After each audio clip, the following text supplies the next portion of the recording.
देश के सभी क्रांतिकारी नौजवान साथियों को राजेश्वर यादव का प्रणाम। मेरे नौजवान साथियों, आज पूरा उत्तर प्रदेश जो है वह हत्या प्रदेश और बलात्कार प्रदेश हो चुका है।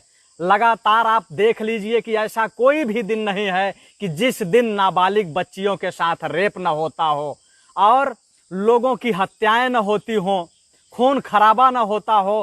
प्रतिदिन कहीं न कहीं ऐसी घटनाएं आपको देखने को मिल जाएंगी। आज उत्तर प्रदेश के अंदर जब भाजपा की सरकार नहीं बनी थी, उसके पहले चुनाव में ये लोग यही कहा करते थे कि उत्तर प्रदेश के अंदर भ्रष्टाचार हो रहा है, उत्तर प्रदेश के अंदर गुंडागर्दी हो रही है, उत्तर प्रदेश के अंदर रेप हो रहा है, उत्तर प्रदेश के अंदर बहन बेटियां सुरक्षित नहीं है। इसलिए जब भाजपा सरकार आएगी तो सबको न्याय मिलेगा, महिलाओं को सुरक्षा मिलेगा। लेकिन जब से भारतीय जनता पार्टी की सरकार आई है, पूरे उत्तर प्रदेश के अंदर आप देख लीजिए तांडव मचा हुआ है।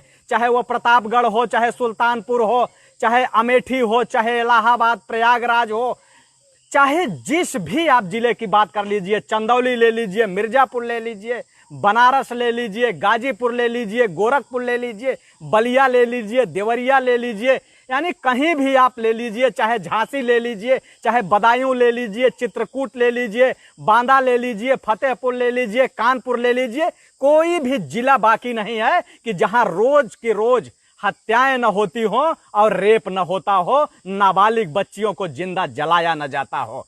अभी आप लोगों ने देखा होगा 3 दिन पहले पूरी सोशल मीडिया से लेकर टेलीविजन चैनल तक पूरा तांडव मचा हुआ था। लोग रो रहे थे और भाजपा की जो बड़ी बड़ी नेत्रियां हैं, एक तो अमृति काकी हैं, एक मेनका गांधी हैं, जो कि रो रही थी एक हथिनी को लेकर के। केरल में जो हथिनी मरी थी उसको लेकर के पूरे देश के अंदर एक तांडव मचा हुआ था, क्योंकि केरल में उनकी सरकार नहीं है, इसलिए वो तांडव मचा रखी थी।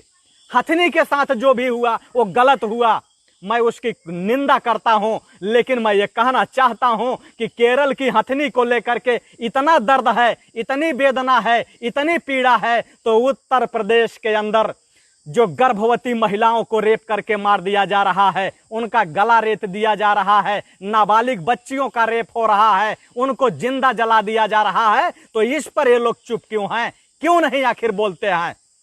अभी आप देख लीजिए कि हाल में जौनपुर का एक मामला प्रकाश में आया है। नेहा निषाद नाम की लड़की है, जौनपुर के केराकत में, और उसके पिताजी का नाम है विकास यादव। अभी 3 दिन पहले उसको घर से घसीट करके उठा करके ले जाया गया, बाहर उठा के ले जाते हैं और उसके साथ 3 दरिंदों ने रेप करके उसकी हत्या कर देते हैं। उसका छोटा सा भाई चश्मदीद गवाह है इस बात का, छोटा सा बच्चा है, वो बार बार गवाही दे रहा है, छोटा सा गवाह है। लेकिन उसके बावजूद भी आप लोग देख लीजिए कि वहां जो है कोई पिछड़ों का नेता बोलने का नाम नहीं ले रहा है। जब चुनाव आता है तो आप देखते होंगे कि तमाम जो है कुकुरमुत्ते की तरह, मेढक की तरह नेता निकल के आते हैं। कोई पिछड़ों का मसीहा बनता है, कोई दलितों का मसीहा बनता है, कोई अपनी जाति का मसीहा बनता है। वो मसीहा बन के केवल आपका वोट लेते हैं, आपको लूटते हैं, आपको डकैती डालते हैं आपके वोट पर। आपके वोट की कीमत वो नोट से तौलते हैं, लेकिन जब आपके ऊपर आपदाएं आती हैं, आपके ऊपर सामंतियों का कहर बरसता है, तो लोग बोलते हैं कि चुप रहो, नहीं तो तुम्हारी बदनामी हो जाएगी। यानी उनकी हैसियत नहीं है, उनकी औकात नहीं है कि अपने पिछड़े समाज के लोगों को न्याय दिलाने के लिए एक आवाज उठा सके। वो बिल्कुल चुप रहते हैं। तो जिस तरीके से आपने देखा होगा कि जौनपुर के अंदर नेहा नाम की लड़की, नाबालिग बच्ची है, सोशल मीडिया पे अभी वायरल हो रहा है, उस नाबालिग बच्ची का किस तरीके से रेप करके उसको मार दिया जाता है। और वहां के तमाम राजनैतिक लोगों के शह पर उसकी लाश को जला दिया जाता है। उल्टा आरोप ग्राम प्रधान द्वारा वो आरोप उसके बाप पर ही लगा दिया जाता है कि उसके बाप ने ही उसको मारा है। और ये कहा भी जाता है कि अगर जल्द से जल्द इसको अगर जलाते नहीं हो तो तुमको जेल हो जाएगी, तुम जेल चले जाओगे। वह बेचारा डरते डरते जो है उस लाश को जला देता है।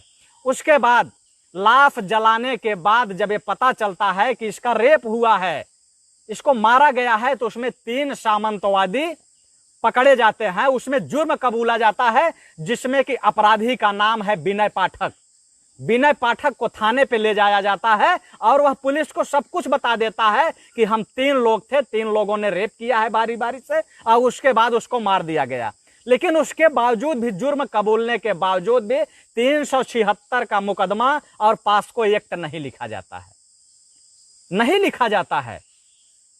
सिर्फ 201 और धारा 302 लिखा जाता है और 2 अपराधियों को छोड़ दिया जाता है। 2 अपराधियों को इसलिए छोड़ दिया जाता है कि 376 तो लिखा ही नहीं जाता।